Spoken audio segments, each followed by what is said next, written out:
Hello and welcome to Pred Educate. आज हम हमारा एमएल विद पाइथन का सेकेंड लेक्चर ले रहे हैं।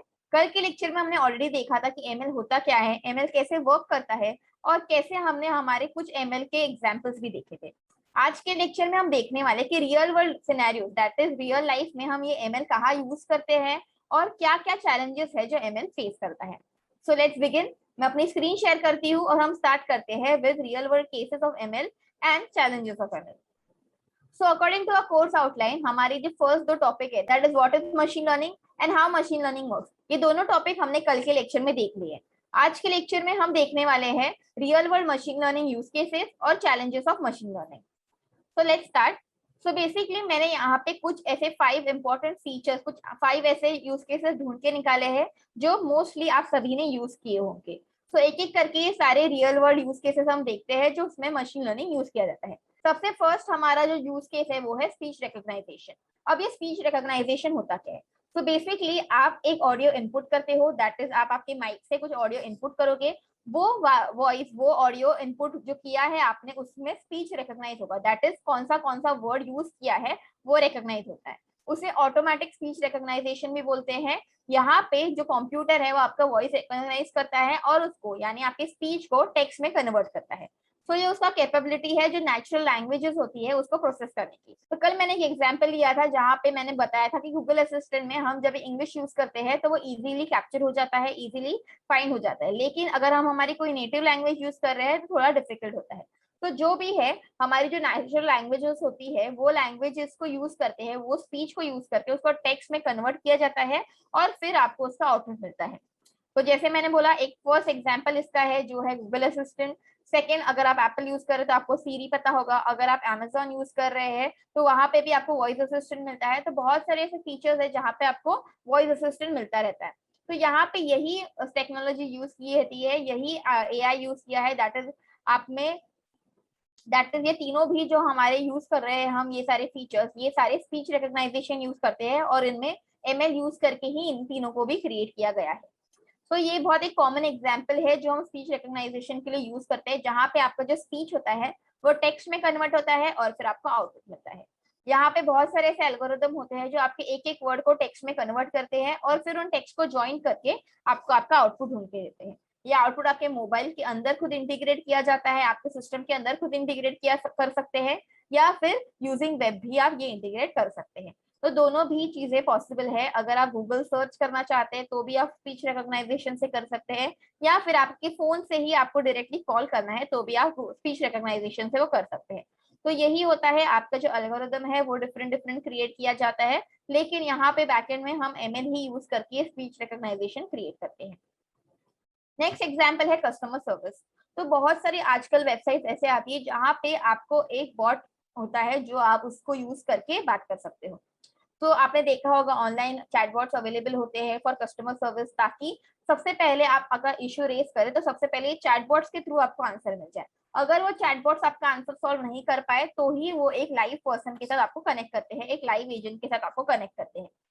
तो आप कोई भी अगर वेबसाइट पे जाए, लेट्स से अमेजोन पे जाते हैं हम, वो एक ई कॉमर्स वेबसाइट है, यहाँ पे आपने कुछ शॉप किया है, अभी आपको उसको रिटर्न करना है, तो आप रिटर्न करने पे क्लिक करते हो तो ऑटोमेटिकली आपको पूछते हैं कि क्या इशू आ रहा है कि या फिर क्यों रिटर्न करना है, राइट। तो ये क्वेश्चंस आपको पूछे जाते हैं based on you clicking return option, right. तो यहाँ पे आपने जो ऑप्शन क्लिक किया उसके ऊपर आपको ये क्वेश्चंस पूछे गए हैं। आप जो क्वेश्चंस पूछते हो उनके आपको आंसर्स मिलते जाते हैं।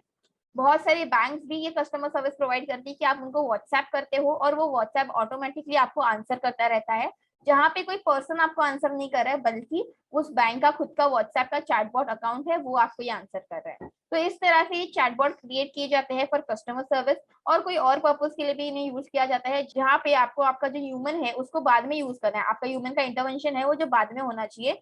फर्स्ट हमारा मशीन आंसर करना चाहिए, अगर मशीन इनकेपेबल है आंसर करने के लिए, मशीन के पास वो कैपेसिटी नहीं कि वो उस क्वेश्चन का आंसर कर सके, तब जाके वो वाला जो क्वेश्चन है वो एक ह्यूमन को पूछा जाएगा। नहीं तो अगर उसका आंसर हमारे मशीन समझ सकती है और उसका आंसर कर सकती है तो ऑटोमेटिकली यहाँ पे जो चैटबॉट है ये आपको आंसर कर देंगे। तो यहाँ पे फ्रीक्वेंटली आस्क्ड क्वेश्चंस होते हैं जैसे कि कभी शिपिंग होगा, क्या मेरा पर्टिकुलर जो प्रोडक्ट है वो कहाँ पे ऑर्डर होने वाला है, क्या मैं रिटर्न करने के लिए क्या क्या स्टेप मुझे फॉलो करने हैं, ऐसे बहुत सारे ऑप्शंस है। तो यहाँ पे मैंने कुछ एग्जांपल्स भी डाले हैं, जैसे कि फेसबुक मैसेंजर में ऑप्शन होता है, या फिर आपके स्लैक, अगर आप कोई इंडस्ट्री में काम करे, आईटी इंडस्ट्री में काम करे, तो आप टीम्स या फिर स्लैक की मैसेजिंग यूज कर रहे होंगे तो उसमें यूज होता है। फिर वर्चुअल एजेंट होता है, जहाँ पे ये वर्चुअल एजेंट एक्चुअली जो सर्विस प्रोवाइड कंपनी होती है उनके लिए यूज किया जाता है। तो यहाँ पे बहुत सारी ऐसे ऑप्शंस हैं जो रियल वर्ल्ड में हम देखते हैं, जो कस्टमर सर्विसेज में यूज किए जाते हैं, जहाँ पे एमएल के थ्रू ऐसे कोड्स क्रिएट किए जाते हैं, ऐसे एल्गोरिदम्स क्रिएट किए जाते हैं, ताकि without any help of any human हम एक क्वेश्चन को आंसर कर सके और विद इन मिनिमम टाइम उनकी क्वेरी रिजोल्व कर सके। तो इसका बहुत इंपॉर्टेंट फैक्टर ये है कि यहाँ पे आपका जो क्वेश्चन होगा, कोई यूजर का क्वेश्चन होगा, वो फास्ट आंसर होगा, और अगर उसका क्वेश्चन मशीन आंसर नहीं कर पाएगी तभी जाके कोई ह्यूमन के पास जाएगा। तो इससे हमारे जो ह्यूमन है जो काम कर रहे हैं एज अ सर्विस एजेंट, उनको भी बहुत कम लोड हो जाता है, क्योंकि आपका जो वर्चुअल एजेंट है, आपका जो बॉट है, ये उसका आंसर और उसका काम आसान कर देता है। Moving to next is computer vision. तो यहाँ पे ये थर्ड है, कंप्यूटर विजन है। यहाँ पे कंप्यूटर विजन क्या करता है, ये एक टेक्नोलॉजी अगेन सेम यूज करती है machine learning in the back and. यहाँ पे आप एआई यूज कर रहे हैं, जहाँ पे आपके कंप्यूटर सिस्टम एक मीनिंगफुल इन्फॉर्मेशन निकाल के देंगे आपको फ्रॉम योर इमेजेस या फिर आपकी वीडियोस, या फिर आप कोई विजुअल इनपुट डाले तो बेसिकली आप जब आपका गूगल लेंस यूज कर रहे हैं, यहाँ पे आप गूगल लेंस पे कुछ कैप्चर कर रहे हैं आपकी कैमरा से, या फिर आपकी गैलरी से कुछ इंपॉर्टेंट वीडियो या फिर कुछ इंपॉर्टेंट आपका इमेज है वो आप अपलोड कर रहे हैं, और आप चाहते हैं कि इससे रिलेटेड आपको इन्फॉर्मेशन मिले। फॉर एग्जाम्पल, अभी यहाँ पे मुझे एक मेल करना है, तो यहाँ पे बैनर पे एक मेल आईडी लिखा है, तो instead of typing that mail ID, मैं उसका एक गूगल लेंस पे फोटो क्लिक करूंगी और डायरेक्टली गूगल लेंस ही मुझे उसमें से जो ईमेल आईडी है वो कैप्चर करके देगा। मैं जैसे ही उस ईमेल आईडी पे क्लिक करती हूँ, ऑटोमेटिकली मेरा जीमेल अकाउंट या फिर जो भी मेरा अकाउंट है, ईमेल अकाउंट, वो ओपन हो जाता है, और फिर उसमें टू में वो ईमेल आईडी आ जाता है। तो ऐसे आप ये प्रोसेस जो है ये फास्ट कर सकते हो, आपका टाइम सेव कर सकते हो यूजिंग दिस कंप्यूटर विजन। तो कंप्यूटर विजन बेसिकली यहाँ पे आपकी जो इमेज है या फिर आपका जो पर्टिकुलर वीडियो है या फिर कुछ भी आप इनपुट दे रहे हो जो विजुअल इनपुट है, तो बेसिकली आप विजुअल इनपुट के लिए इसलिए फोकस करें कि जो कंप्यूटर विजन है वो इसी के लिए काम करता है। तो आप जो भी विजुअल इनपुट देते हो उसका वो ट्रांसलेशन करता है टू टेक्स्ट, या फिर उससे रिलेटेड कुछ इंपॉर्टेंट वर्ड्स या फिर उससे रिलेटेड कुछ इंपॉर्टेंट इंफॉर्मेशन है वो आपको ढूंढ के देता है। सो अगर आप इंस्टाग्राम या फिर आप फेसबुक यूज कर रहे हो तो आप टैग्स देख सकते हो, आपको एक टैग से रिलेटेड मल्टीपल टैग्स मिलते हैं, तो वो भी सेम कंप्यूटर विजन ही यूज करता है, जहाँ पे आपकी पर्टिकुलर इमेज पे टैग्स किए जाते हैं और उन टैग से रिलेटेड आपको इन्फॉर्मेशन मिलती है। तो आप एक पर्टिकुलर इमेज अपडेट करके अपलोड करके देख सकते हो कि ये इमेज एक्चुअली कौन से एरिया की है, कौन से जोग्राफिकल लोकेशन की है। तो ये भी अवेलेबल है यूजिंग कंप्यूटर विजन। तो ऐसे बहुत सारे और एग्जांपल्स हैं।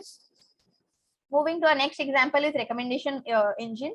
तो यहाँ पे रिकमेंडेशन इंजिन क्या करते हैं, यहाँ पे आप जो कंज्यूमर है उनका जो बिहेवियरल डेटा है, दैट इज कंज्यूमर कैसे वर्क करता है, अब तक कंज्यूमर ने कैसे बिहेव किया है, उसके बेस्ड पे ये रिकमेंडेशन इंजिन यूज की जाती है। यहाँ पे ये ट्रेड्स के लिए यूज किए जाते हैं, जहाँ पे क्रॉस सेलिंग स्ट्रेटेजीज बनाई जाती है, ताकि उनको पता चले कि ये एक पर्टिकुलर प्रोडक्ट है। अगर उनका कोई प्रोडक्ट इंडस्ट्री में वो काम कर रहे हैं, ठीक है, तो अगर ये पर्टिकुलर प्रोडक्ट के ऊपर कंज्यूमर उनका कंजम्पशन कैसे हो रहा है, वो पर्टिकुलर प्रोडक्ट कितना सेल हो रहा है, और पर्टिकुलर प्रोडक्ट के लिए कितनी सारी डिमांड है, राइट। तो ये सारी जो चीजें होती है वो रिकमेंडेशन इंजिन प्रॉप्ट करता है। ये रिकमेंडेशन इंजिन ये सारी डेटा अपने पास सेव करता है, और हमारे जो बिजनेस ओनर है उन्हें हेल्प करते हैं पता कि ये पर्टिकुलर प्रोडक्ट लाइन ज्यादा वर्क हो रही है, ज्यादा चल रही है, तो यहाँ पे आपको ज्यादा फोकस करना चाहिए, ये पर्टिकुलर चीज नहीं चल रही तो आपको इस पे कम फोकस करना चाहिए, या फिर यहाँ पे आपको कुछ इंप्रूवमेंट करनी चाहिए। तो यहाँ पे आपका एमएल ये आपका काम इजी कर देता है, जहाँ पे रिकमेंडेशन इंजिन के अंदर भी आप ऐसे ही कुछ एआई एल्गोरिथम्स क्रिएट करते हैं जिसमें एमएल यूज किया गया है और ये रिकमेंडेशन इंजिन क्रिएट की गई है। लास्ट हमारा जो एग्जाम्पल है वो अगेन एक रियल वर्ल्ड एग्जाम्पल है, जहाँ पे हम ऑटोमेटेड स्टॉक ट्रेडिंग बोल रहे हैं। तो यहाँ पे बहुत सारे स्टॉक्स होते हैं, बहुत सारे लोग अगर स्टॉक मार्केट में इन्वेस्ट करें तो उन्हें ही पता होगा कि स्टॉक मार्केट में स्टॉक के पोर्टफोलियोज होते हैं।